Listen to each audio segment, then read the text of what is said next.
여러분 약 1시간 정도가 모자라는데 그 모자라는 것은 오늘 오후 특강이 있어가지고 오늘 끝까지 못하겠어요. 그거는 원래 원칙대로 하고 다음 주에 나머지 1시간은 다음 주 정기수업 끝나고 다음 주에는 이제 특강이 오늘로 끝나니까 오후 특강이 끝나니까 오늘 다 끝내고 싶어요 그냥? 오늘 끝내고? 진짜? 그러면 점심을 못 먹고 계속 해야 되는데 5시 반까지? 네? 다음 주에 해야 돼. 어떻게 해.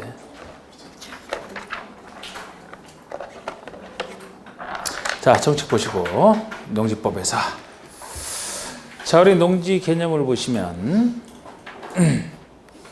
자, 법적 지목에 불문하고 농지 지목에 상관없어요. 뭐 실제 현상으로 항상 따진다 그랬죠. 실제 현상이 다음 용도로 농작물 경작에 이용되거나 단연성 식물 재배지로 이용되면 다 농지로 봅니다. 그래서 단연성 식물이라는 것이 여러 가지 목초, 종묘, 인삼 등이나 과수, 뽕나무 등 생육기간이 적어도 2년 이상인 식물 재배지로 쓰는 거. 그리고 특히 조경, 관상용, 수목이란 보통 나무와 달리 조경이나 관상용 수목과 그 묘목이라면 손이 많이 가기 때문에 이건 농지로 본다고 했잖아요. 산지로 안 보고. 단 이때도 조경 목조로 이미 식재한 것은 재배다.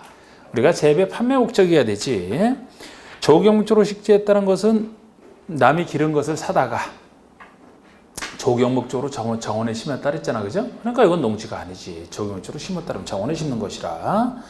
그리고 디귿번의 위의 토지의 여러 가지 개량시설 부지와 농축산물 생산시설 부지 등도 다 농지에 관련되는 건 농지에 다 들어갑니다. 예를 들어 농산물, 축산물 생산시설, 뭐 축사부지, 곤충사육사부지 이런 거 다 농지 들어가요. 응? 농막부지도 농지에 들어가. 농막도 예를 들어서 등이라고 해서 다 소개는 안 해놨지만 그런데 농지에서 제외되는 거 3가지가 나옵니다. 다만 다음에 쓰는 농지에서 제외된다. 제외하는 거 3가지. 1번 지목이 전답거선이 아닌 토지.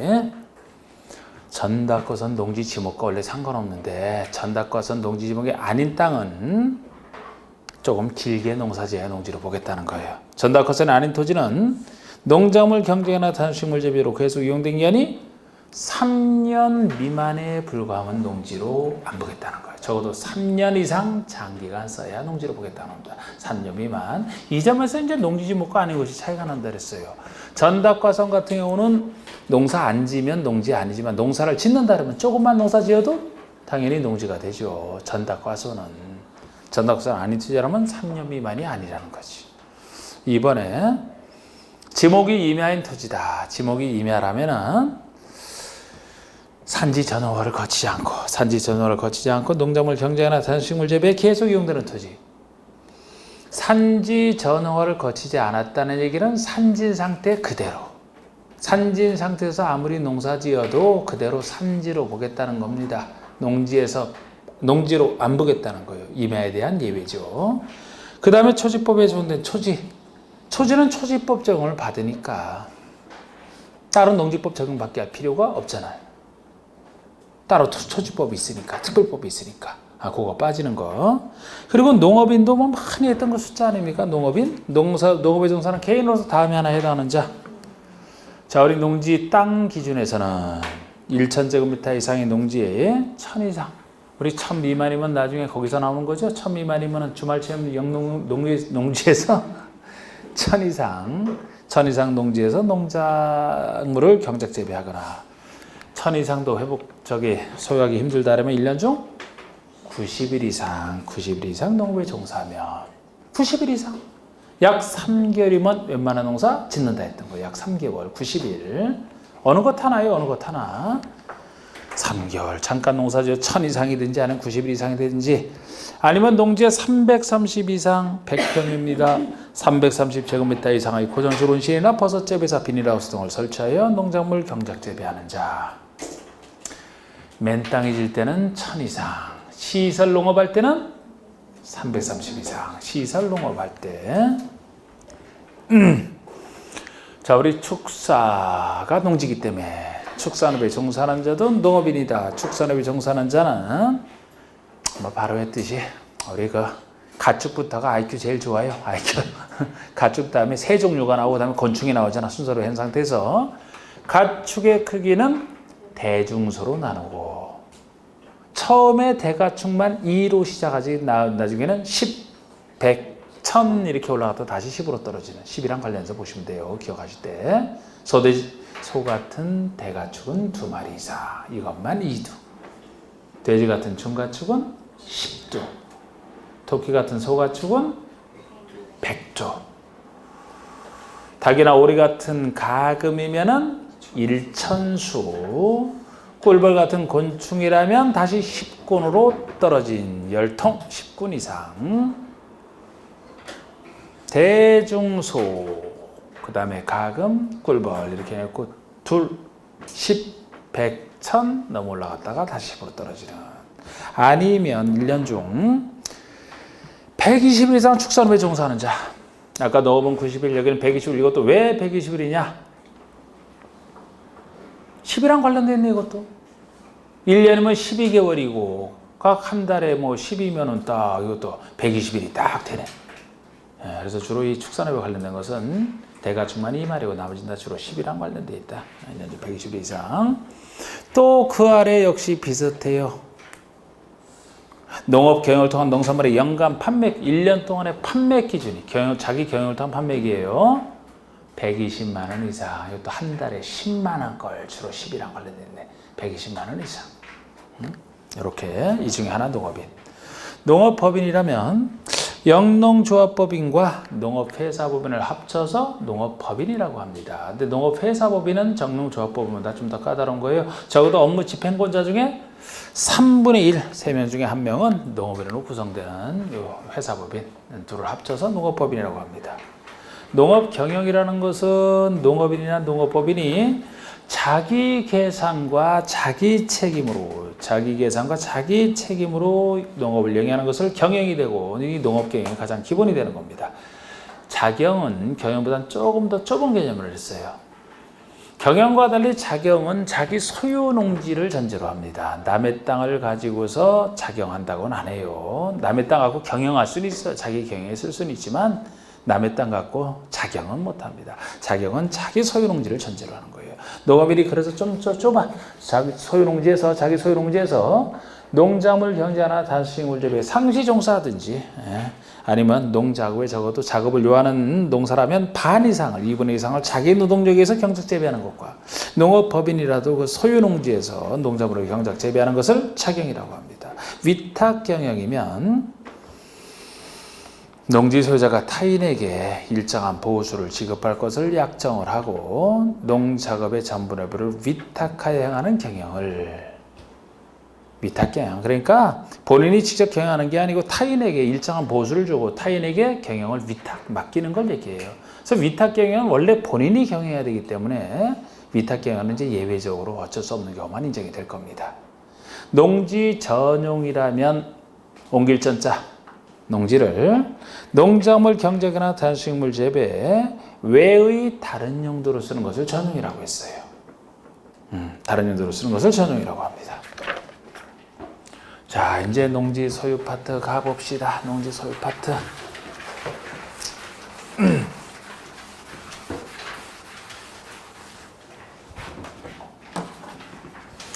자, 우리 농지 소유 파트는 이 농지 소유에 관련된 것이 농지법 전체를 흐르는 대원칙이 되는 건데 원칙은 농지는 자기 농업 경영에 이용하나 이용할 자가 아니면 소유하지 못한다. 원칙이 경자유전이죠. 줄이면 경영할 자가 소유하라. 경자유전, 경영할 자가 소유하라. 하여튼 오늘은 처음부터 끝까지 여러분들이 힘이 하나도 없는 것 같아요. 저는 처음 시작할 때만 그랬지만 시작하고 나서 말이 트이면서는 회복이 되는데 왜 그렇게 얼굴이 회복이 안 되나? 여전히 피곤해요? 뒤로 갈수록 힘내는 게 좋은 거잖아.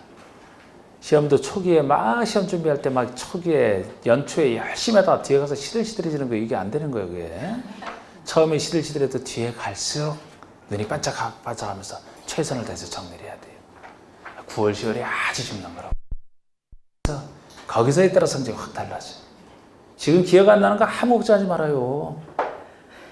뒤에 가서 하면 다 기억나. 뒤에 가서 하면. 뒤에 갈수록 반복 아니에요. 이게 지금 앞으로. 이거 끝나면 자꾸 반복이잖아. 이게. 문제 풀면서도 이런 반복되는 거고. 근데 지금 아무리 모의고사 신경 쓰지 말라 그러잖아. 그래서 뭘 신경 써? 그 점수 나오는 거 가지고. 예? 신경 써요? 뭐가 신경 써요? 아니 그러니까 모의고사 신경 쓰긴 써야 되는데 점수에 신경 쓰는 게 아니라고. 제대로 시간 내에 푸는 거에 신경 써야 되고 제대로 옮기는 거에 신경 써야 돼. 이 훈련이 돼야 돼. 모의고사는 그게 최고예요. 왜 점수에 신경 쓰는지 몰라? 모의고사에 점수 잘 나오면 합격하나? 예? 그런데 실전 와서 실수하면 안 되는 거예요. 그거 못 푸는 거 있으면 안 돼. 모르는 거 모르고 푸는 거 풀어서 제 시간에 푸는 그게 원래 모의고사 훈련 목적이에요. 그게 여러분들 오해하시면 안 돼. 모의고사 점수 나왔다고 뭐 한턱 내고 그럴 필요도 없어요. 네? 점수 안 나왔다고 누구한테 내라 그러지도 말고 누가 그래 또? 하지 말고 그 훈련 그리고 하다가 뒤에 가서 계속 우리가 뒤에 갈수록 여러 가지에서 정리하는 거 하잖아. 거기서 시험 직전에만 딱 살아서 들어가면 되는 거예요. 그게. 네, 참 하여튼 어제 우리 그 K리그 경기에서 아주 세계적인 일이 생겼어요. 우리 팀은 아닌데 강원이랑 포항이랑 경기에서 지금 세계적으로도 그거 막 보도가 나가서 막 보고 있다고. 4대 0으로 지고 있어요. 4대 0으로. 4대 0으로 지고 있다가 5대 4로 역전시켰어요. 야구 경기도 그건 힘들어. 그렇게 되는 건. 그렇게 점수 많이 나오는 것이. 근데 세계적으로도 4대 0으로 지고 있다가 4대 4로 이렇게 끝난 건 한 번 딱 있어요. 근데 이건 지금 처음 나왔다고. 그것도 후반전 70분 될 때까지 4대 0이었어요. 나머지 20분 동안에 다는 거야, 그거를. 근데 난 그 개인적으로 참 특이하게 생각하는 게 그게 그만큼 본인들이 포기했더라고. 2대 0만 되고 3대 0 되는 순간에 포기해요, 보통. 그러면은 역전이 더 점수가 나오지. 4대 0 되고 나서도 포기한 사람 얼마나 포기했겠어. 관중들 막 나온 사람 엄청 많았는데. 자기는 홈에서 했는데, 강원 홈에서 했는데. 4대 0 질 때 나온 사람 많다고. 최종 패배자가 그 사람들이지. 본 사람들은 진짜 역사적 경기를 본 거고. 4대 0 되니까 그냥 나온 사람들 있잖아. 근데 선수들은 포기 안 했잖아요. 70분대 가서 70분대에서 한 골 넣고 8분 후에 다시 한 골 넣고 4대 2 됐죠? 그리고 90분까지 간 거예요. 이제 두 골 몰아치고 나서는 그쪽도 강화하니까 막 수비수로 바꾸어서 강화하니까. 그래서 루즈타임 있잖아. 루즈타임. 추가 시간 4분 나왔어요.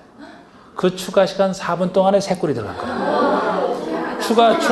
그냥 엄청 밀어붙였는데 4대 2에서. 그래서 처음에는 막 그러다가 나중에 그 사람들 자주 그때도 봤는데 추가 시간 1분 만에 한 골 더 넣어서 4대 3. 그 다음에 추가 시간 2분 더 지나서 3분이 됐을 때 한 골 더 넣어서 4대 4.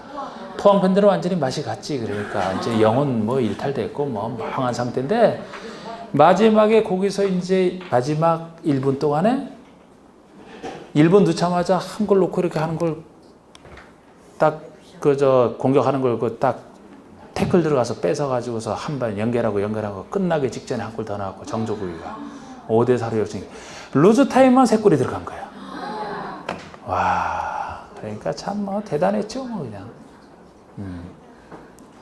저도 그런 거 지금까지 처음 봤으니까. 네. 그거 보면서 사람들이 감동하는 이유가 뭐예요? 포기 안 했다는 거지. 포기 안 하고 끝까지 한번.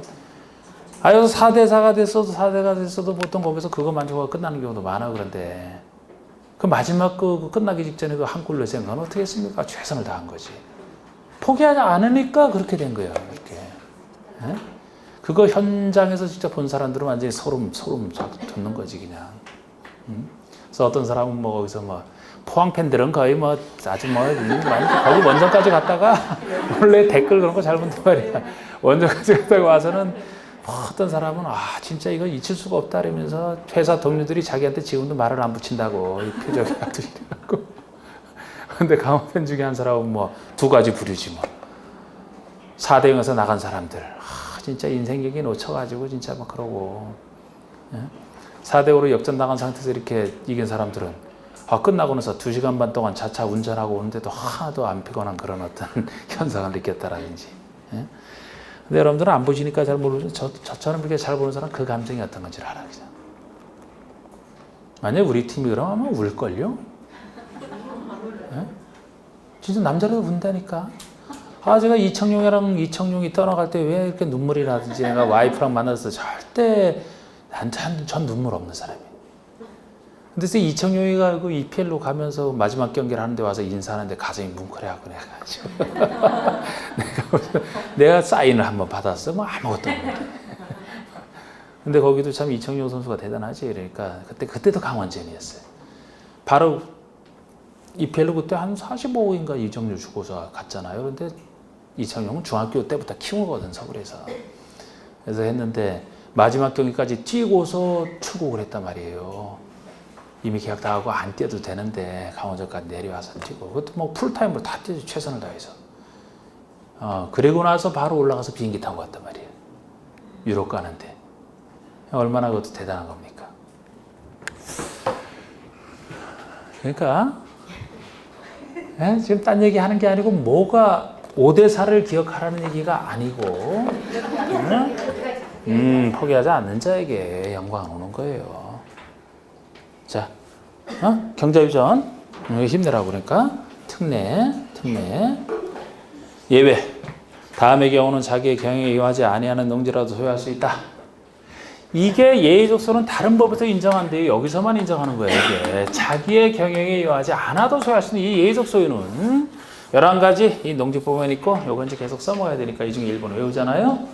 1번 국가지자체, 행정청, 국가지자체가 소유하는데 행정청이 경영 안 해도 소유할 수 있겠죠. 행정성은 다 빠져나가잖아. 2번은 학교나 공공단체, 농업연구기관, 농업생산체 등이 그 목적 사업을 위해서, 경영이 아니에요. 본인들의 그 목적 사업을 위해서 필요한 시험지, 연구지, 실습지 등으로 농지를 취득하여 소유하는 경우. 제가 이걸 길게 때문에 항상 얘기하는 게 학교 등의 실습지 등으로 이용한다. 그래서 예를 들어 농업고등학교라면 경영하는 게 목적이 아니고 애들 교육용으로, 실습용으로 필요하기 때문에 이게 목적 사업을 위해서 필요한 그런 땅이 되겠습니다. 이에 있어서 인정할 수밖에 없고요. 세 번째가 주말 체험농을 하고자 농지를 소유하는 경우입니다. 취미영농, 주말 체험영농, 주말마다 하는 체험 삼아 하는 주말 체험영농.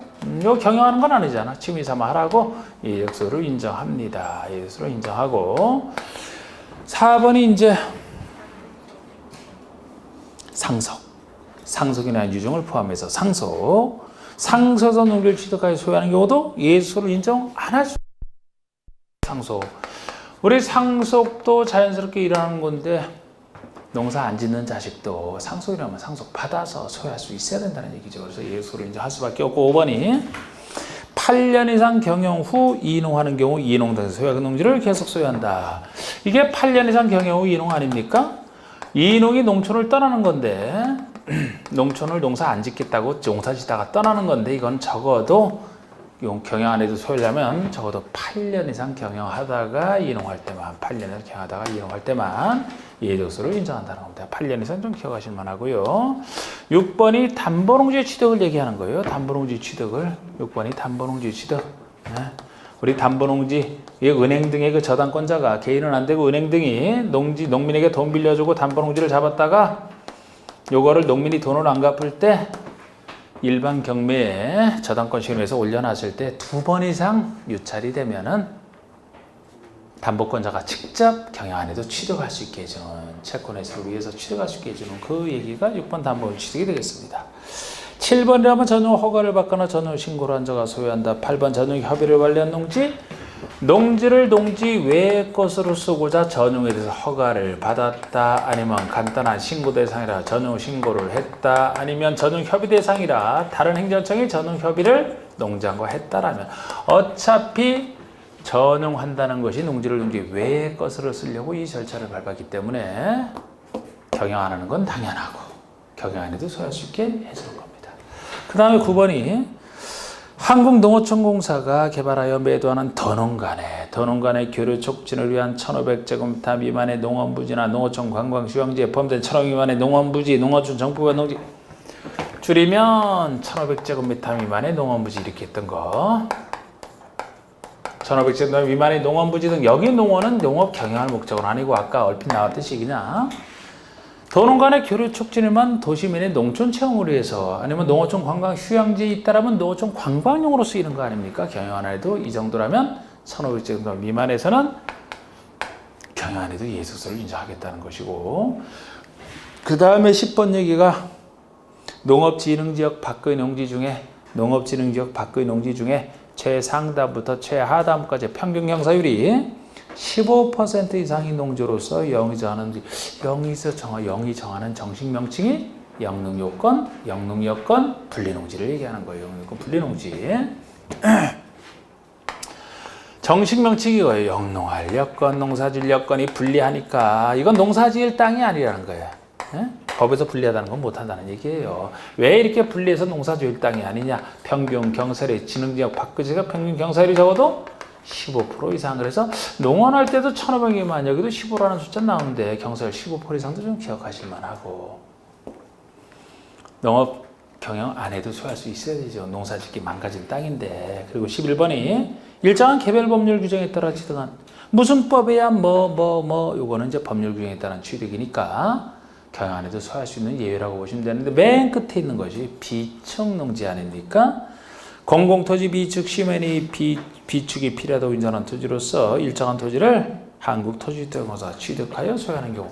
그러니까 11번이 일정한 개별 법률에 따른 취득이다라고 보시면 되는데, 다 보실 건 없고 맨 밑에 것만 다른 것과 구별할 필요성이 있다 나오기 때문에 공공목적으로 해서 비축해 놓은 땅, 비축농지라고 합니다. 공공목적으로 해서 미리 비축해 놓은 땅, 한국토지주택공사가 그걸 비축하고 있다가 나중에 공공사업 한다면 그때 가서 거기다 하게 하면 편하게 할 수 있으니까 비축농지를 얘기해요. 여기까지가 예적 소유고, 그 다음에 방가로 이번에 임대 사용대를 한다 그러면은 법이 허용하는 바에 의해서 농지를 임대하거나 사용될 때는 자기의 경영에 유용하지 아니한 농지라도 그 기간 중에는 계속 소유할 수 있다. 우리 임대 사용대도 뒤에서 이제 농지는 원래 본인이 경영해야 되기 때문에 예외적으로 빌려줄 수 있는 경우가 있는데, 거기에 해당돼서 예외적으로 다른 사람에게 빌려준다라면 자기가 경영하는 건 아니잖아요. 남에게 빌려주니까. 그러나 빌려주는 동안에는 경영 안 해도 소유할 수 있어야 계속 빌려주죠. 그 얘기고요. 방가로 3번에 이 법에서 농지법에서 허용된 경우를 제외하고는 농지소유에 대한 특례를 정하셨다. 이게 농지소유에 대한 특례거든요. 이건 농지법에서만 정하라는 거예요. 이렇게 다른 법에서 이런 특례를 함부로 인정하지 말고 그런 뜻이 되거든요. 그리고 농지소유상한이 나옵니다. 농지소유상한, 농지를 최대 얼마까지 소유할 수 있느냐, 소유상한 얘기인데, 제가 경영하는 사람에게는 대규모 영농을 농업 경쟁력 때문에 육성해야 되기 때문에 여기는 아니고, 경영 안 하는 자 중에서 일부만 소유상한을 인정한다 그랬죠. 그죠? 요거 세 가지죠. 요거 경영 안 하는 자 있어요. 그런데 요거는 자체로 경영 안 하는 거예요. 이것도 이농이니까 경영 안 한다는 게 나타나 있어요. 근데 상속마각은 경영 하는지 안 하는지 몰라요.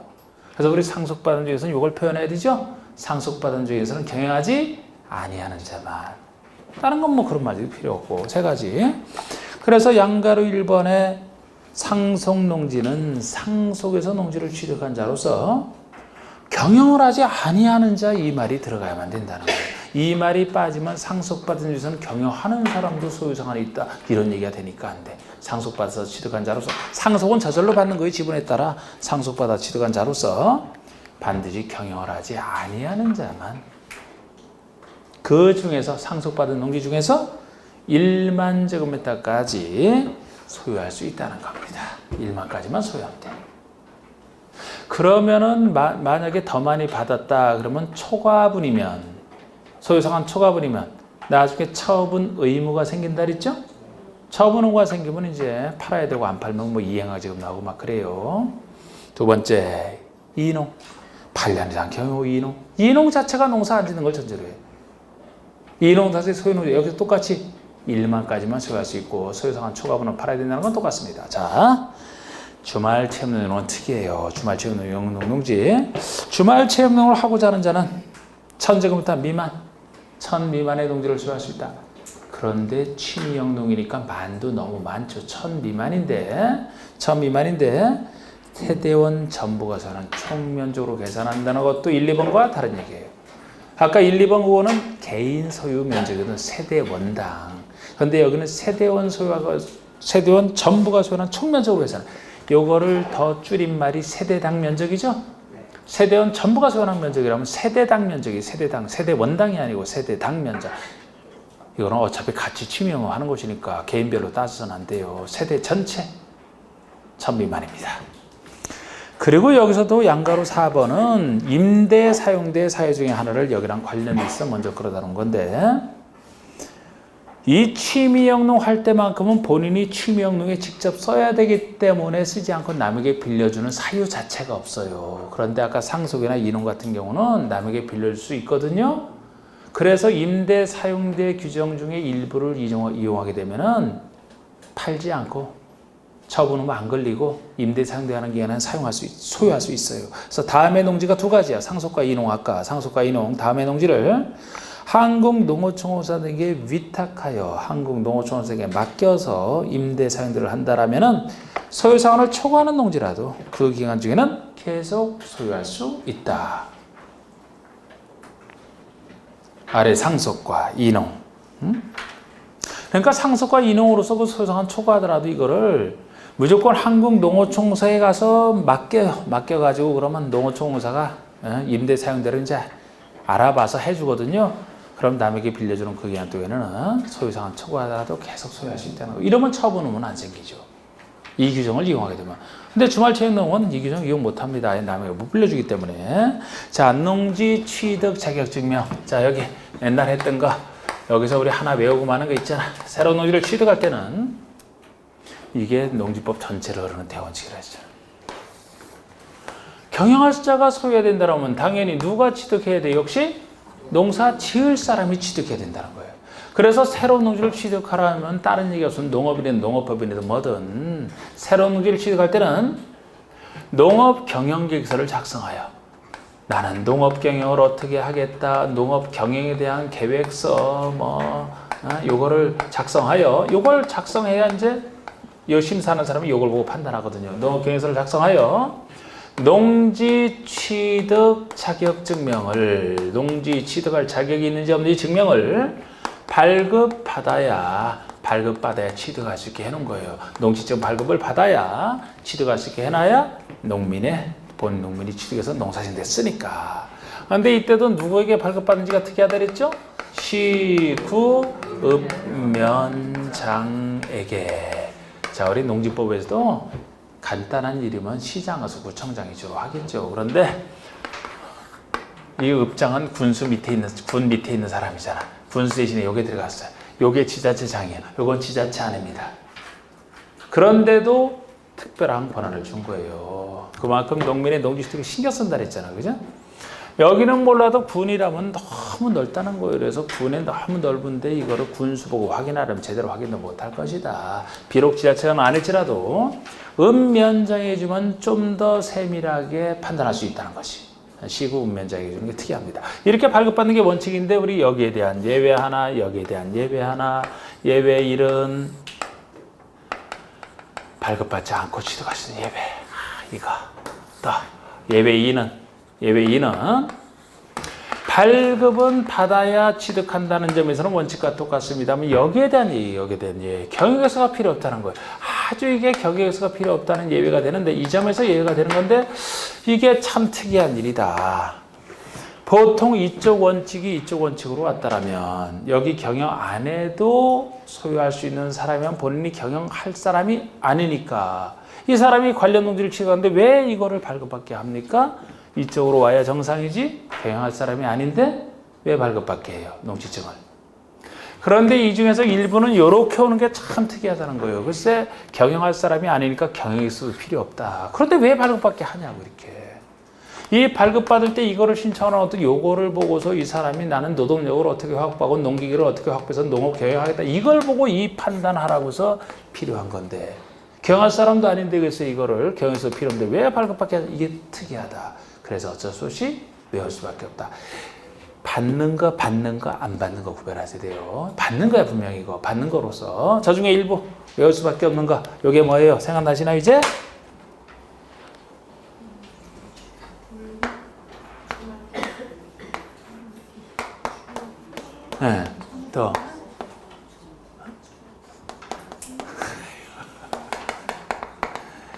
아니 분명히 알고 계시는데 제가 볼 때는 주말에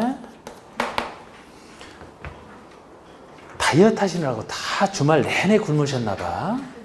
예? 최선을 다해서 말씀하시는 게 입만 방긋방긋 소리가.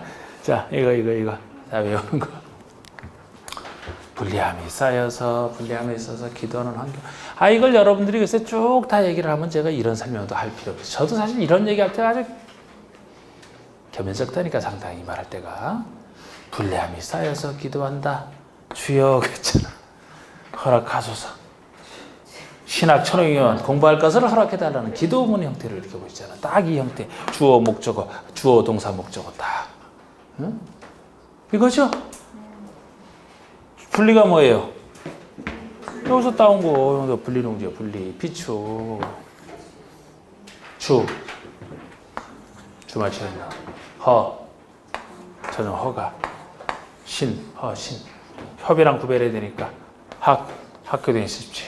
분리비축 주어 신학 1500명 마녀가. 지금 체크한 거. 이거 따로 외워야 돼요. 발급 받아야 되는 예로서 엄청 나온 거예요, 이거. 농지법은 두 문제만 나오기 때문에 사실 반복 없어요. 그런데 이거 참 많이 반복된 거예요, 이거는. 분리비축 주어 신학 천형이면 발급 받아야 되는 예로서 경영서는 필요 없지만. 그리고 이게 나머지다 보시면 돼요. 이걸 따로 외우는 게 아니고 나머지 세 가지는 따로 하셔야 되고. 그냥 나머지. 근데 나머지라고 해 보세요. 아니 행정청이 자기가 치고 면적에 받겠어요? 안 받겠어요? 안 받을 거는 거. 이것도 전용법이 행정청이 하는 거라고. 행정청이 다른 법에 행정청이 행정청이 하는 거잖아. 안 받아. 요건 받아야 돼. 요거는 안 받아. 에? 상속인데 상시로 받겠어요? 저절로 상속받는 거로 맨날 그러는 건데. 이거 이농. 이건 아예 사유가 아니야. 여기서는 사유가 아니야. 새로 취득하는 게 아니고 농사 짓던 사람이 떠났을 때 기존에 가지고 있던 것을 계속 가질 수 있냐 문제이기 때문에 요거는 자연스럽게 여기서 빠져. 나머지라고 해 5가지가 되는 게 요거거든요. 이건 법률 규정이니까 당연히 안 받는다 보시면 되게 이게 특이하지. 요거 담보농지도 그 자체 규정에 따라서 2번 이상 유찰되고 했을 때 하는 것이라 따로 발급할 필요 없다. 근데 이렇게 나오더라도 이걸 하나하나 기억하는 게 아니고 그냥 이거는 발급받는 걸로 나왔으니까 이것이 아니면 일단 예의적 수 중에서는 이것이 아닌 구체적이게 나오더라도 안 받는다 보시면 되고, 요 3가지는 추가적으로 사실상 새로운 농지 취득이 아니라서 안 받는 걸로 기억하시라고 했죠? 이건 따로 기억하셔야 돼요. 이거는 요게 뭐예요?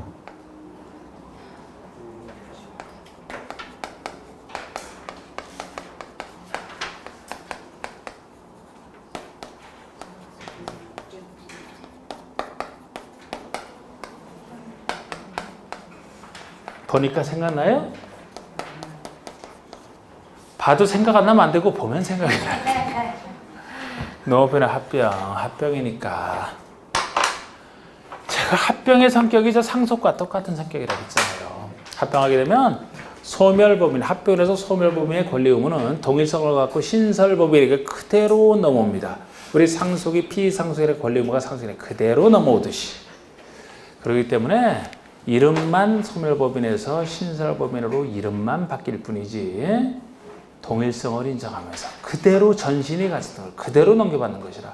새로 취득할 때가 발급받는 것이고 이거는 합병이라서 안 받는 겁니다.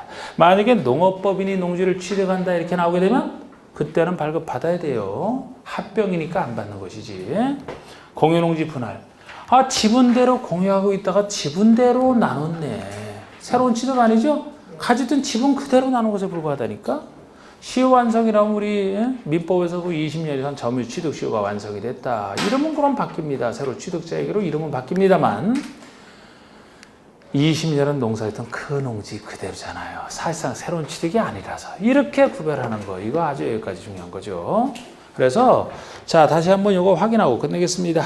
3번의 농지장 이 원칙은 농지를 취득하고자 하는 자는 시구 읍면장으로부터 농지증 발급 받아야 되는 거예요. 군수 아니잖아. 군수에 읍장면에 들어갔다는 얘기고, 요 시구면장에 관련된 권한권자는 직접 이렇게 농민의 농지 취득 직접 확인해주는 세세한 건 몇 가지만 내가 써놓은 거예요. 거기다 써놓은 것은 시구면장 밑에 써놓은 것은 공법증 농지증 아니면 농지원부도 실제 농사를 누가 짓는지 그 농지원부 작성에 대한 거 자경증명에 대한 거 농지임대차 확인자 요 정도만 시군 면적이 하는 것이거든요. 참고로 보시라고 해놨고 뭐 이렇게 발급받아야 되는데 예외 보세요.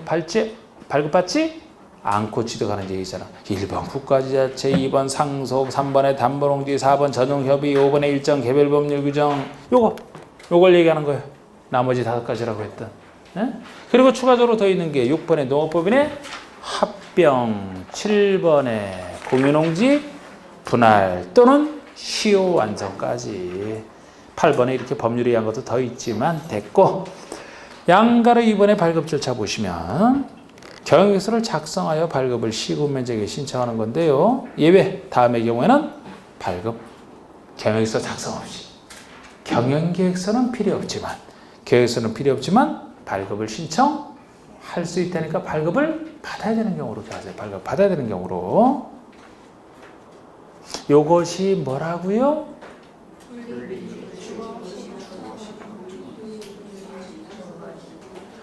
하루 종일 가겠네. 어떻게 이렇게 딱딱 안 끊어지고 뭐 계속 해줘라.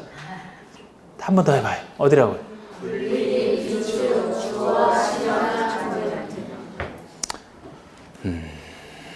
그거 그대로.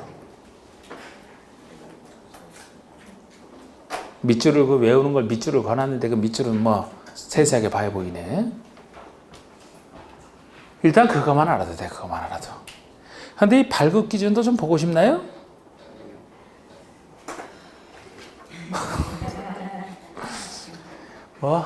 아이고 뭐 여유 있네. 뭐 다음에 1시간 더 하겠다니까 여유 있네. 발급 기준 그럼 살짝 보여드릴까? 다음 요건에 해당 시에 4일 내 발급하라. 다음 요건에 해당할 때 발급이 나오고 그때 4일 내 발급하라는 거예요. 관할 속에 경영에서 작성 없이 발급을 신청하시는 경우는 2일 내고 뭐 낸 적은 없지만 이 기준도 혹시나 해서 한다면 이 농지증 발급 기한은 4일이요. 4일. 너무 빠르니까 좋죠. 안 좋나? 8차. 자, 농지증 발급기한 4일. 농사네, 농사? 농사 짓는 거? 농지증 4일.